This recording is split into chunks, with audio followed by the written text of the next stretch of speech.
Buenas, ¿cómo andan? Les damos la bienvenida un miércoles más a otra parte del estudio bíblico de tiempos futuros de nuestro hermano Samuel Pérez Milo. Esperamos que los puedan disfrutar el día de hoy, que puedas buscar una hoja, un papel y que puedas estar tomando nota como estuvimos haciendo los miércoles anteriores que nos estuvo dando. Así que vamos para ahí con el estudio.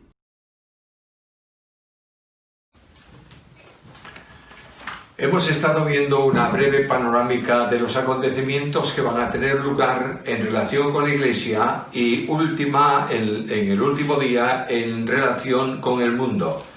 Hemos visto cómo el mundo, antes de la venida del Señor Jesús a la tierra, va a presentar 4 grandes grupos político-militares: el Reino del Norte, el Reino del Sur, el Reino del Oriente y el Reino del Occidente, el Imperio Romano reconstruido.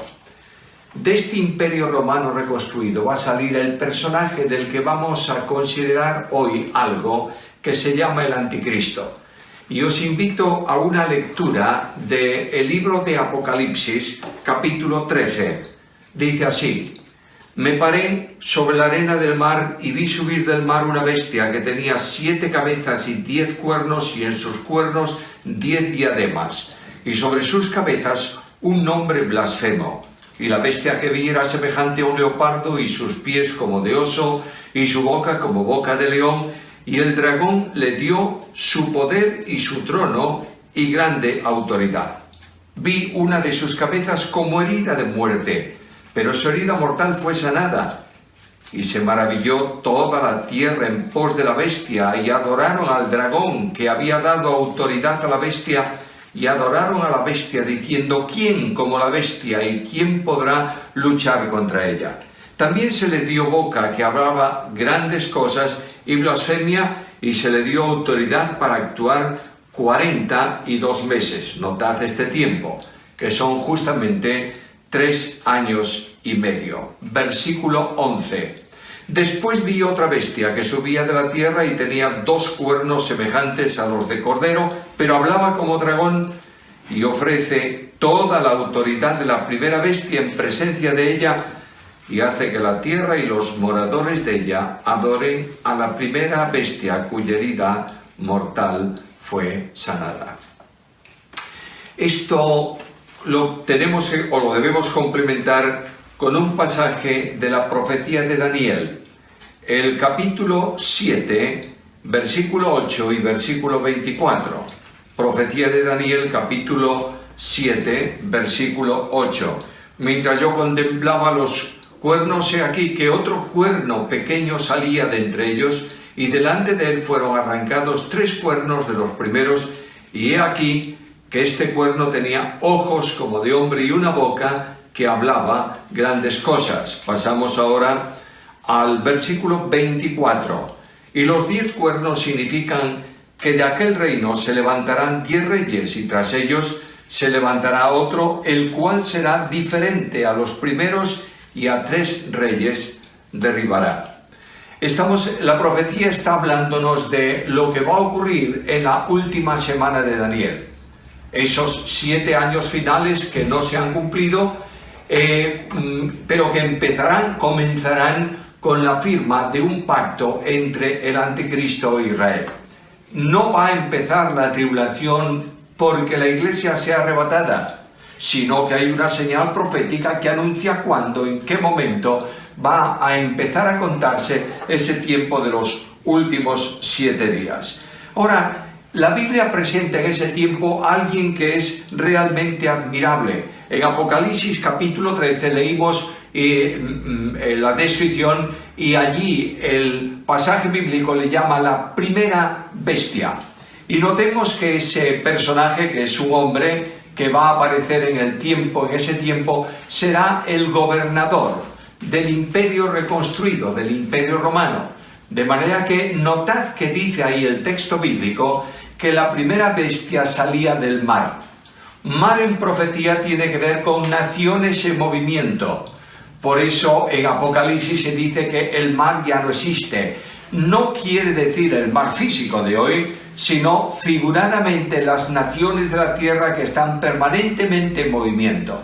Por tanto, esa primera bestia será un gentil. que sale de ese lugar, de ese centro, de esa situación, descrita antes, gobernando ese gran imperio que va a aparecer. Las características de este gobernante futuro están muy detalladas en la Biblia. No tenemos hoy tiempo para entrar en cada una de ellas, pero notemos algunas de las a las que la Biblia se refiere. Nos dice primeramente que aparece en el tiempo final de la historia de Israel.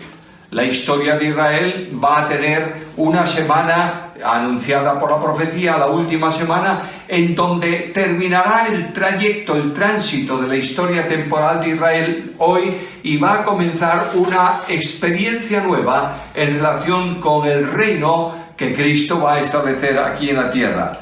No va a comenzar, no va a aparecer el anticristo hasta que comience el día del Señor. El día del Señor no es el domingo, como todos vosotros sabéis. El día del Señor es el día de la ira, el día de la tribulación.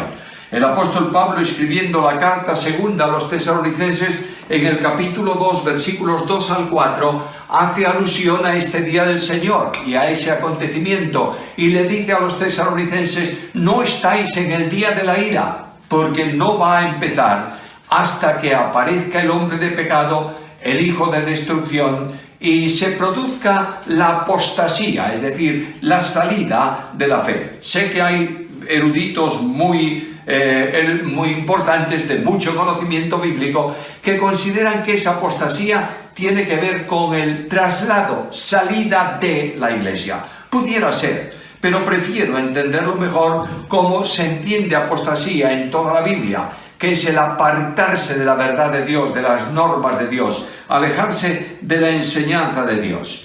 Ahora, hay algo muy importante en la Escritura, carta segunda a Tesalonicenses, capítulo 2, versículos 6 y 7, que dice que el anticristo no puede estar, no puede aparecer, no puede gobernar en este tiempo, porque hay algo que impide el acceso de él al reino que tiene programado. Notad algo, por favor.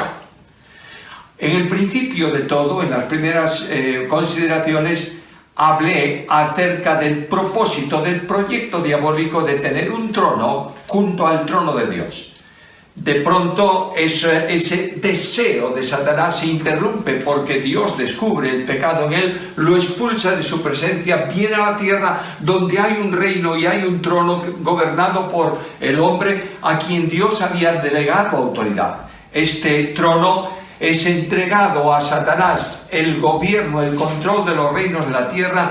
Dice Satanás a Cristo: a mí me fueron entregados. Ahora, durante la historia, Satanás ha querido colocar un hombre en el trono aquí en la tierra para que él cumpliese el propósito impío de que la gente deje de adorar a Dios y adore al hombre, y por tanto lo adora a él que está detrás de ese hombre. Nos dice el texto bíblico que hay algo que lo impide. Nada puede impedir los planes de Satanás a no ser la acción del Espíritu Santo. El apóstol dice que mientras el Espíritu de Dios, refiriéndose figuradamente ahí en esa carta a los tesalonicenses, mientras no sea quitado del medio. Ahora bien, quiero que notéis algo. El Espíritu Santo no va a ser llevado al cielo con la iglesia y dejar de actuar en la tierra. El Espíritu Santo, como Dios, es omnipresente. El Espíritu Santo va a estar aquí en la tierra, lo veremos un poco más adelante en otra de las consideraciones. Va a estar aquí en la tierra porque durante el tiempo de la tribulación habrá una enorme salvación de personas que responden al mensaje del Evangelio por el testimonio de los que Dios envía para predicarlo entonces. Por tanto, lo que dice el texto bíblico es que ese camino cuyo paso está cortado hoy por la acción del Espíritu Santo, el Espíritu de Dios se hará a un lado en el ejercicio del impedimento y Satanás podrá acceder a su proyecto diabólico aquí en la tierra, colocando al anticristo para gobernar las naciones. Ahora, este hombre que va a aparecer en el futuro y que está controlado y gobernado por Satanás, conducido por Satanás, va a ser el gobernante gentil que surgirá del entorno del Imperio Romano, por cuanto va a ser un hombre que desciende de aquel que gobernando en Israel permitió la muerte del Señor. Daniel capítulo 9 y versículo 26. Leo ahí el texto bíblico, Daniel 9, 26. Después de las 62 semanas se quitará la vida al Mesías, mas no por sí. Y ahora notad esto. Y el príncipe de un pueblo que ha de venir destruirá la ciudad y el santuario. Está refiriéndose al Imperio Romano. Su fin será con inundación y hasta el fin de la guerra durarán las devastaciones. Y ahora notad. Y por otra semana confirmará el pacto con muchos y a la mitad de la semana hará cesar la ofrenda. Por tanto, es la cabeza del imperio gentil. Es la cabeza final del dominio gentil aquí sobre la tierra. Y su influencia va a ser una influencia mundial. Va a alcanzar ese rango de señorío, de poderío, de autoridad, no por guerra, sino por convicción. Me dice la Biblia que en ese reino compuesto por 10 reyes, ojo con esto también, no se trata de 10 naciones, se trata de 10 reyes. Lo dice con toda claridad la profecía de Daniel en el capítulo 9, en el capítulo 7, dispensadme, capítulo 7 de Daniel, versículo 24, leo estas palabras. Los 10 cuernos significa que de aquel reino se levantarán 10 reyes. Por tanto, hay 10 áreas de poder, 10 áreas de gobierno. Y de esas 10 áreas de gobierno, 3 entregarán su autoridad al anticristo y él vendrá a ser, permitidme decirlo con palabras del contexto actual, el dictador del futuro. Ahora, este anticristo será un hombre enormemente capaz y va a presentarse como la solución de los problemas del mundo y ofreciendo la paz a Israel. Cuando voy a la Biblia, el anticristo se califica con distintos títulos que tengo anotados aquí en mis notas. En primer lugar, se le llama el anticristo y ese nombre aparece solo en los escritos de Juan. Se le llama el devastador en Isaías 16:4, el cuerno pequeño, Daniel 7:8, el príncipe que ha de venir, Daniel 9:26, el hombre despreciable, Daniel 11:21, el rey voluntarioso, el pastor inicuo, el hombre de pecado, el hijo de perdición, la primera bestia. Títulos todos que se refieren en la Biblia al anticristo. Ahora leíamos algo interesante. Hablaba el texto bíblico de un hombre que llega al poder mediante la actividad satánica. Se enseña que tiene una herida mortal. Mirad el capítulo 13 de Apocalipsis y el versículo 3. Apocalipsis capítulo 13, versículo 3.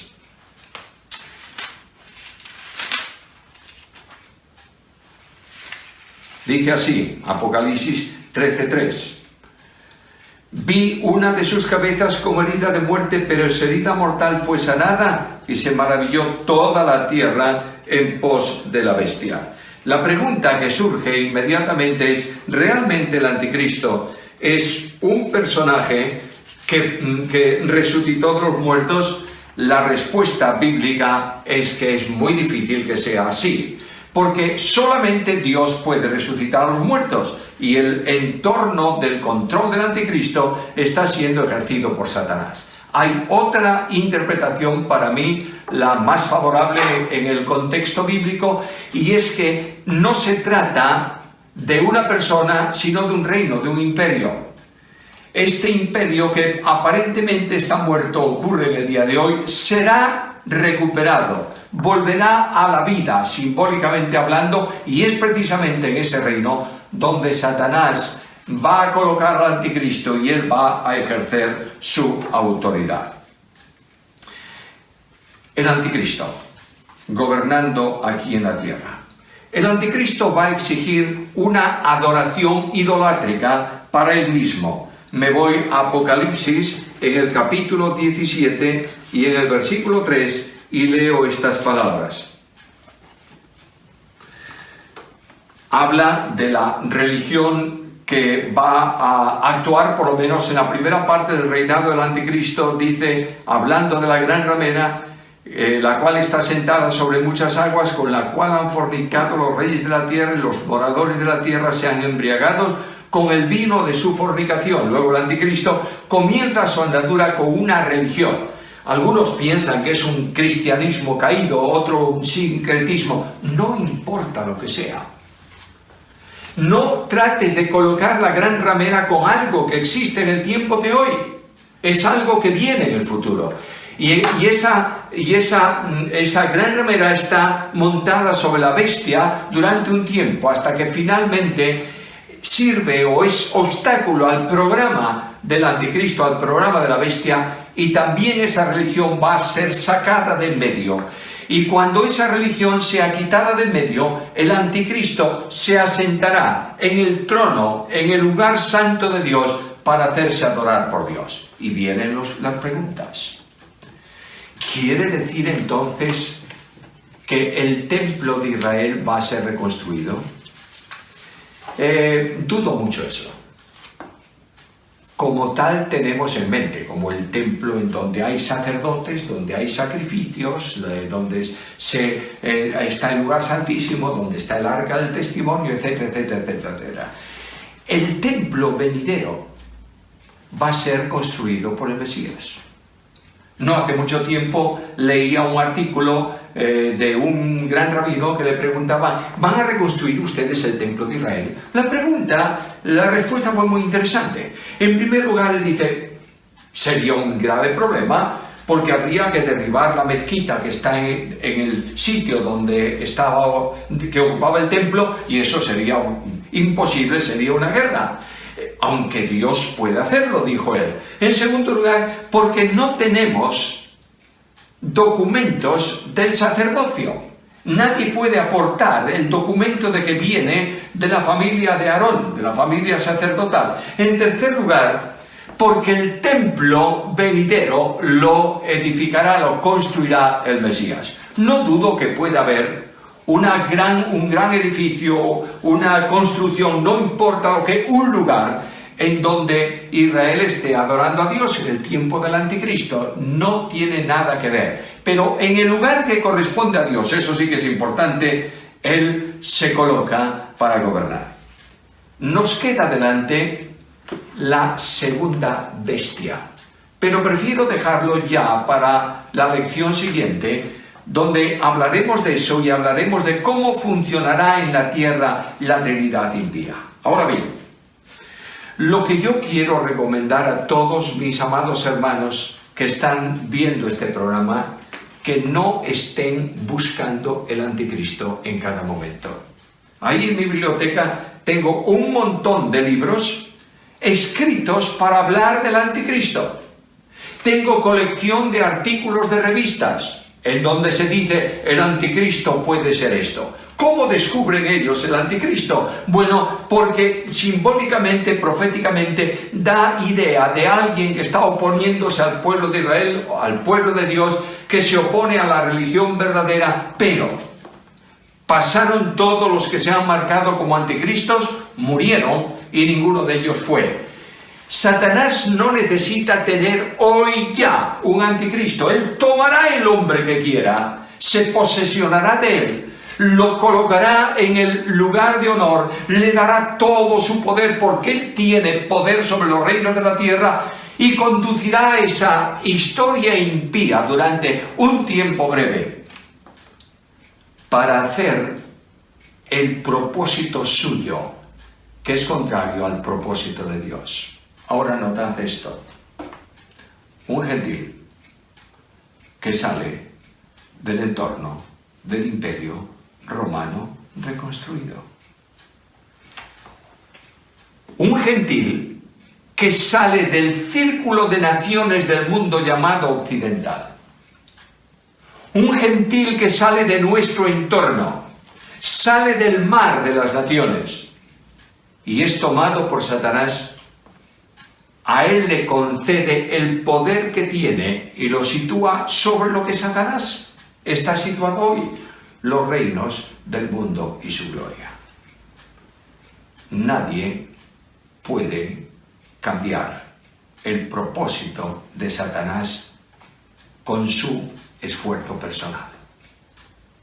Nadie puede hablar de una transformación del mundo como resultado de la proclamación del Evangelio. No todos los hombres van a ser convertidos. Y este que se levanta del mundo del futuro, a quien Satanás toma y da su autoridad y su gloria, gobernará en el mundo en representación de Satanás, iniciando un programa de 7 años de verdadera oposición contra Dios. Mientras tanto, yo tengo que irme al Salmo 2 y entender que Dios ha determinado un resultado final para la historia de la humanidad que no tiene nada que ver con ese programa que Satanás levanta. Yo he puesto mi rey sobre Sión, mi santo monte. Levanto hoy mis ojos al cielo.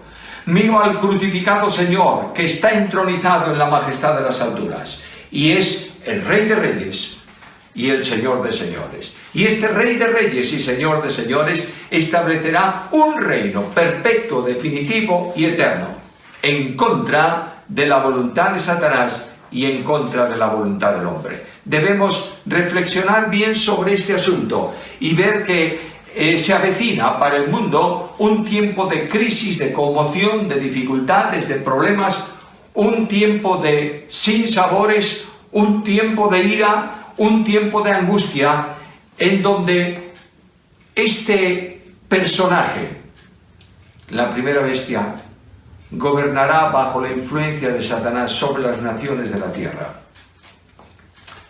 con una religión falsa. Notaremos, Dios mediante, en la próxima entrega de este estudio, lo que tiene que ver con la adoración idolátrica y el funcionamiento de eso que yo llamo Trinidad impía: el dragón en oposición al Padre, el anticristo en oposición al Hijo y el falso profeta en oposición al Espíritu Santo.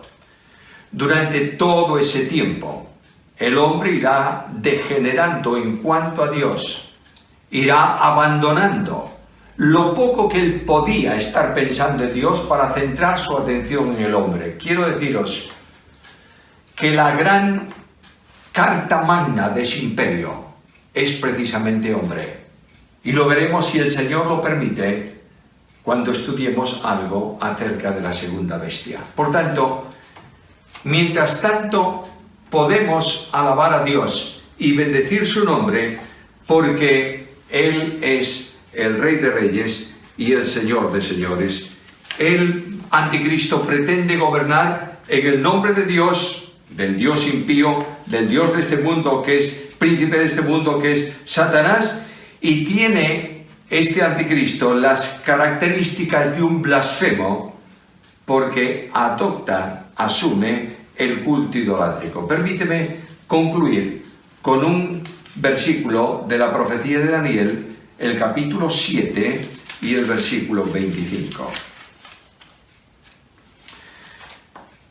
Y hablará palabras contra el Altísimo, y a los santos del Altísimo quebrantará, y pensará en cambiar los tiempos y la ley, y serán entregados en su mano hasta tiempo y tiempos y medio tiempo. Tiempo y tiempos, año y años y medio año. Es decir, un año, tiempo, tiempos, 2 años más 1, 3, y medio tiempo, 3 años y medio. Y notad que es precisamente en la mitad de esa semana final en donde se romperá el pacto establecido con el Israel apóstata, prohibirá el culto, quebrantará el sistema religioso de entonces, y el anticristo será adorado por los hombres en lugar de Dios. Ahora, ¿y qué para mí hoy? Yo tengo que levantar los ojos al cielo y decir: gracias, Señor, porque la historia de la humanidad ha sido escrita por ti. Porque tú conduces toda esa historia de los hombres al propósito celestial divino. Porque tú, Señor, concluirás con tu programa, con tu proyecto y con tu Rey, colocado en el reino, aquí en la tierra, y gobernando para siempre jamás, en cielos nuevos y en tierra nueva. Que el Dios de la gloria llene nuestras vidas y nuestros corazones desde ahora en adelante. Muy bien, una vez terminado el estudio, como venimos haciendo hace un par de miércoles, vamos a tener la continuación de esta reunión por Zoom, en los cuales nos vamos a dividir en grupos de hombres y de mujeres para poder orar. Cada uno va a tener sus motivos con el hermano que le toque orar y vamos a poder compartir ahí un momento de comunión en el cual nosotros cada uno va a orar los unos por los otros. Así que ahora vas a ver el link acá en el chat del costado, el chat en vivo que tenemos, y si no, vas a tener también acá al costado nuestras redes sociales, en las cuales mandanos a cualquiera de nuestras redes sociales, al número de WhatsApp, quizás un mensaje a Instagram o a Facebook, y nosotros te vamos a estar mandando el link de Zoom de la reunión. Así que muchas gracias por vernos, te esperamos el domingo a partir de las 20 horas en nuestra reunión general, y el miércoles que viene seguimos con este estudio.